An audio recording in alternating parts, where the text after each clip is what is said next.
तो पता चला कि जाना किधर है, कौन से धुएं को फॉलो करना है। लेकिन कहीं ना कहीं मैं समझती हूँ आज ये चुनावी सभा ऐसे एक आग के गोले के ऊपर में खड़ी है जहां पर में हमारी झरिया की जनता को चुनना है कि इस आग के गोले को अगर शांत करा सकता है तो आप बताइए कौन शांत करा सकता है, कौन शांत करा सकता है।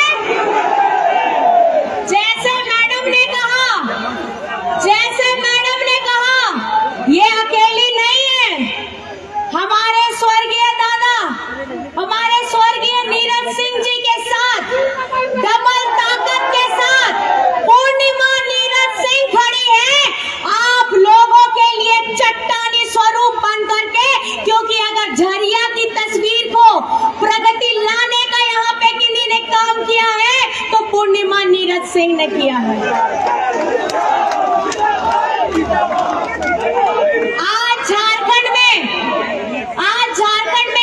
जो ये बड़े बड़े पूंजीपतियों की वाली पार्टी बीजेपी पार्टी आई है, ये क्या करते हैं, इनके भारतीय जनता पार्टी के में कौन से लोग हैं, इनमें यहाँ पे धन कुबेरों की पार्टी है, बड़े बड़े लोगों की पार्टी है।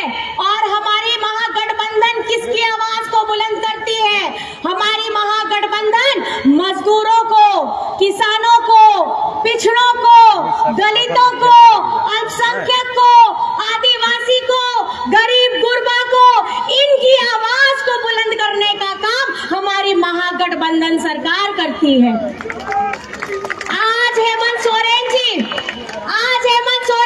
हर मंच से, हर प्लेटफॉर्म से चिट्ठी लिख करके अपने मुंह से बोल के अपना हमारे झारखंड के हक का पैसा मांगते हैं। 1,36,000 करोड़, 1,36,000 करोड़, ये किसका पैसा है, आप लोग बताइए किसका पैसा है, किसका पैसा है ये, आपको अपना बताया चाहिए कि नहीं चाहिए। हमारे झारखंड में अच्छे स्कूल खुले, हमारे झारखंड में अच्छे अस्पताल आए, हमारे युवाओं को नौकरी मिले, हमारे वृद्धा लोगों को पेंशन मिले, हमारे झारखंड अव्वल हो, ये इसके लिए हेमंत सोरेन जी 1,36,000 करोड़ मांग रहे हैं। आज आपको पता होना चाहिए ये झारखंड बने हुए 24 वर्ष हो रहे हैं, 18 से 20 वर्ष बीजेपी के लोगों ने शासन किया, क्या उनके पार्टी में नेता नहीं थे कि झारखंड का बकाया केंद्र सरकार के पास में जो रखा हुआ है वो पैसा मांगे, हिम्मत नहीं है इनके अंदर में, इनके आला कमान के सामने में ताकत नहीं है। ये बीजेपी के लोग, ये बीजेपी के नेता सिर्फ अपनी पार्टी को देखते हैं, जनमानस को नहीं देखते हैं।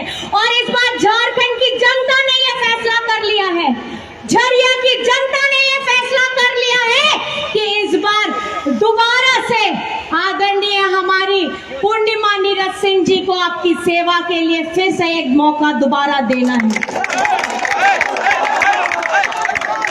आज जब मैं इनकी कहानी सुनती हूँ, आज जब मैं इनको देखती हूँ, मुझे कहीं ना कहीं एक दुख, एक तकलीफ लगती है। ये एक दुख और एक तकलीफ ऐसी, एक बेटी ब्याह करके आती है एक जगह में, वो कुछ उम्मीद के साथ में आती है, कुछ सपने आंखों में लेकर के आती है, अपना नया संसार बनाने का सपना लेकर के आती है। लेकिन इस राज्य ने और खास करके झरिया में इनके साथ क्या हुआ है और हमारे स्वर्गीय नीरज सिंह जी के साथ में क्या हुआ है, गोलियों से छली करके रख दिया उनका सीना। और उससे ज्यादा हमारी पूर्णिमा जी के जीवन, उनके भविष्य, उनके परिवार की बुनियाद को खत्म करके रख दिया है। और ये कोई नहीं, आज भाजपा के जो उम्मीदवार हैं, इनके खुद के परिवार के लोग हैं, इन्होंने वो काम किया है। भाजपा आज किसका साथ देती है, भाजपा आज किसका साथ देती है, दोषी परिवार उन लोगों का साथ देती है और उनको उम्मीदवार बना करके खड़ा करती है। एक महिला ने वैसा जीवन जिनके सामने में अब उनका खुद का परिवार, अपना खुद का पति नहीं है, आने वाली कोई संतान नहीं है। मैं आप सबसे पूछना चाहती हूँ, हो, क्या झरिया के लोग अपनी पूरी शिद्दत के साथ अपनी इस बहू को, अपनी इस बहन को अपना पूरा समर्थन देंगे कि नहीं देंगे? आज इनके लिए अपना परिवार, ये झरिया के आप लोग पूरा परिवार बन गए हैं। आप लोग धोखा तो नहीं दीजिएगा ना? अपने लोगों ने बहुत बड़ा धोखा दिया है, सीने में छल्ली किया है वार करके। मैं आप सभी से पूछना चाहती हूँ, अपनी बहन को, अपनी बेटी को, अपनी बहू को अकेला तो नहीं छोड़िएगा ना? आज कहीं ना कहीं ये अपनी आवाज को बुलंद करके खड़ी है। आज अपने सपने इनके टूट गए हैं, लेकिन आपके सपनों को पूरा करने के लिए, झरिया के सपनों को पूरा करने के लिए ये पूरी जद्दोजहद करके खड़ी है। मैं आप सबको बताना चाहती हूँ, हमारी ये झारखंडी सरकार, हमारी ये अगुआ सरकार, ये किस तरीके से काम कर रही है। झारखंड में जब दुबारी इससे पहले जब डबल इंजन की सरकार थी, ये लोग क्या करते थे? ये हमारे सरकारी कर्मचारियों का ओल्ड पेंशन इन्होंने बंद करने का काम किया। हमारे झारखंड में सरकारी स्कूलों को बंद करने का, हजार सरकारी स्कूलों को बंद करने का काम किया। और हमारे राज्य में जो गरीबों का आवाज बनने का पैसा था, उसको भी बीजेपी शासित राज्य में भेज दिया। ये झारखंड के साथ इसको इस नजर से देखते हैं कि बस इनको यहाँ की खनिज संपदा नजर आती है, यहाँ पे बस माइनिंग नजर आता है, और यहाँ से निकाल के एक दो राज्य देश के हैं, उन्हीं को ये चमकाना चाहते हैं। लेकिन ये भूल क्यों जाते हैं कि ये झारखंड में, झारखंड की छाती चीर करके आप खजाना भी लेकर के जाते हैं, और हमारे झारखंडियों का बकाया 1,36,000 करोड़ भी देना भूल जाते हैं। आज ये झरिया जल रहा है, अगर ये जल रहा है तो उसको बुझाने का काम किसका था?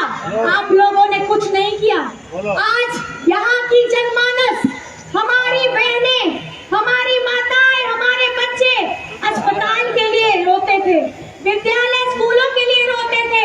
आज आपकी बड़ी बहन, आपकी दीदी आप लोगों के सामने डट करके खड़ी है, और आप लोगों की आवाज विधानसभा में वहां पे गूंजाने का काम करती हैं। आपके मुद्दों को पूरी बुलंदी के साथ विधानसभा में मौत खोलने का काम करती है। आज हमारी महागठबंधन की सरकार झारखंड में 40 लाख लोगों को सर्वजन पेंशन की योजना से जोड़ रखा है। अक्टूबर तक का 1,000 रुपए का राशि भी उनका जा चुका है।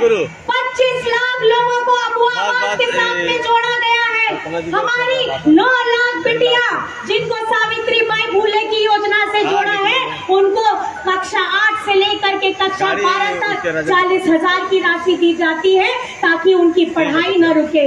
आज हेमंत सोरेन जी, चाहे बिरसा हरित ग्राम हो, चाहे हमारी सिंचाई की मेगा लिफ्ट सिंचाई परियोजना हो, हमारे युवाओं के लिए स्वरोजगार, हमारी रोजगार सृजन योजना हो, इस तरीके की सारी योजनाएं आपके पास लेकर के आ रहे हैं। वो क्यों लेकर के आ रहे हैं?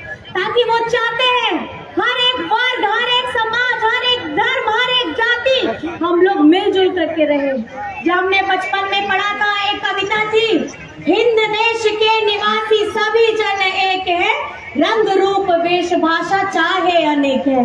उसी तरीके से हमारे झारखंड में भी हमारे हक की लड़ाई, हमारे अधिकार की लड़ाई, हमारे बकाया की लड़ाई हम लड़ रहे हैं। और अगर ये देश चलेगा तो ये देश बाबा अंबेडकर जी के संविधान से चलेगा, ना किसी की मनुस्मृति से चलने वाला है। आज 24 वर्ष में ये महागठबंधन की सरकार 5 साल पूरा करने जा रही है, और हम लोगों ने ये झारखंड में पहली बार हो रही है कि एक ऐसी क्रांतिकारी योजना आई हमारी मैया लोगों के लिए कि झारखंड मुख्यमंत्री मैया सम्मान योजना के तहत 18 से 49 वर्ष की हमारी जितनी बहनें, बिटिया, माताएं हैं, उनको 1,000 रुपया खटाखट जा रहा है। और इस चौथी किस्त भी खटाखट अपने अकाउंट में पहुंच चुकी है। अब तक 55 लाख से अधिक हमारी मैया के अकाउंट में पैसा जा चुका है। और एक और सौगात आप लोगों के लिए ये है कि दिसंबर से माता दिसंबर से आपके अकाउंट में प्रति माह 2500 रुपया जाने वाला है। साल का 30,000। जितनी भी हमारी माताएं बहनें इस आयु वर्ग में आती हैं, उनके अकाउंट में खटाखट खटाखट खटाखट पैसा फटाफट फटाफट फटाफट पहुंचेगा। यहाँ पर मैं आप लोग बताइए किनका किनका बिजली बिल माफ हुआ है? जरा हाथ उठा के दिखाइए तो। किसका किसका बिजली बिल माफ हुआ है?